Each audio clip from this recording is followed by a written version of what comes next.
So as you know, we've already made a video on Pam the Bird about a year or so ago, but he's recently allegedly done something pretty big despite being on trial for $700,000 worth of damage already. As you can see, a fair few of the court hearings and stuff, he made some iconic moments where one time he dresses up as Spider-Man and another one where he's riding on a ripstick with Lightning McQueen Crocs on. Ever since being initially caught for the graffiti he was already doing about a year or so ago, allegedly, he had pretty strict orders to not only stay in Melbourne, but basically don't breach any requirements that the judge had set. Fast forward to now, he allegedly did another big thing that really stirred up a lot of stuff, which gained a lot of attention, and I mean a lot. Because not only does a lot of people already know about Pam the Bird, it's kind of the reason why this became a big thing instantly. Like I'm talking every major news station in Melbourne were there on the scene. Because this time round there's no mystery about what or who Pam the Bird is. The graffiti's already made a name for itself. It's already heavily well known even to an everyday Joe. And if you've been watching the news or you've seen it online, you'll see that he somehow made it up to one of the tall pillars on the Bolte Bridge in Melbourne, allegedly. If you're not familiar with the Bolte Bridge, one of the very few big bridges in Melbourne that are kind of iconic in a way, Pam has been known to allegedly hit these types of landmarks within Melbourne, like the Cheese Stick and the Novel Hotel, and let's not forget the classic Flinders Street clock. But that's not to say that's the only type of spots that he was hitting all over Melbourne, allegedly. Those are just the main famous ones, whatever. But anyway, he's made it up one of the Bolte Bridge tower things. And the way he did this was he waited for a low tide, to which then there was kind of rocks or something to walk along and make it to the base of the pillar, to which he then allegedly found a way into the door that is located at the bottom of it and simply climbed up, allegedly, to which I assume is a tall, long ladder that goes all the way to the top, probably to change the light bulb because there's a flashing light or something on the top of it. Like the ladder is there for some type of maintenance, I don't know. I'm not really sure if he planned to be seen doing this, allegedly, or it just kind of happened that way. But before it became daytime, people already started seeing the bird being painted at that current time. There's a lot of footage of him on the abseiling equipment. Funny thing is though, apparently the day that he allegedly did this was the foggiest day of the year, or definitely one of the foggiest mornings. Not only did he maybe plan this because of this reason, maybe he already knew the fog was coming, maybe he thought there was a big enough window of time where he could get up, allegedly, paint the bird, then get back down without being detected. In terms of the tide change and the tide level, I don't really know what the original motive was, but either way, if not the main objective, one of the objectives was to get the bird up there. He definitely got that bird up there.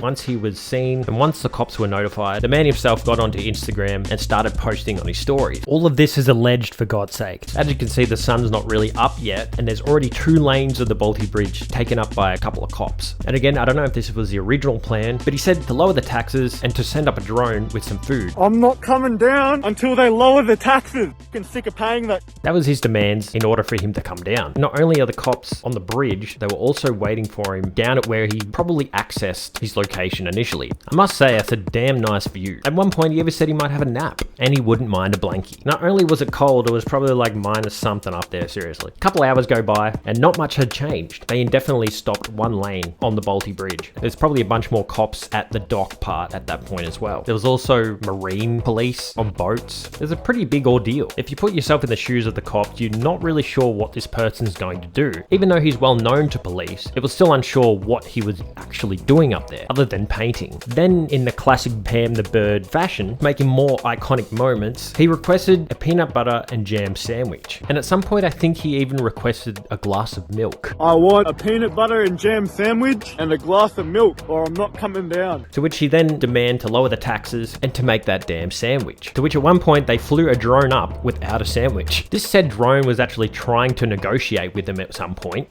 meaning the cops were trying to talk to him through the drone. These bastards could just attach a sandwich and a glass of milk and this whole ordeal would be over, But I guess I'm the only logical one here. To which then a few hours go by again, and he said that he'll be down at 12 PM peacefully. He's just waiting for the tide to get a little bit lower. Leaving us with one more clip before he went down, which was this classic dance move.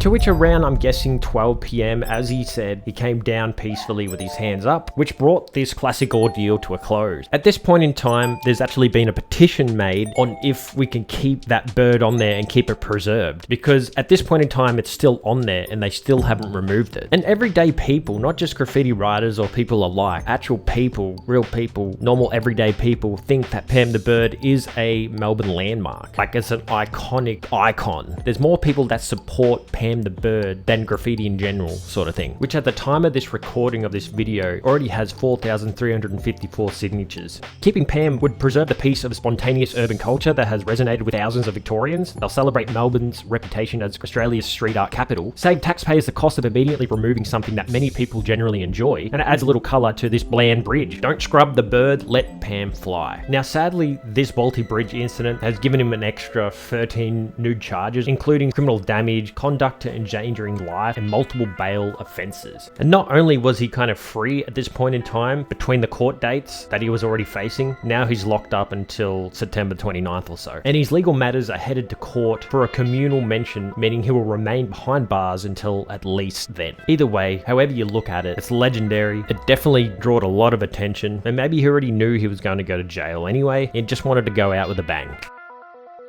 If you directly want to support Pam the Bird, grab any of the free Pam merchandise on Bad Apple's website. I'll leave a link in the description. 100% of the proceeds go towards Pam the Bird's legal fees.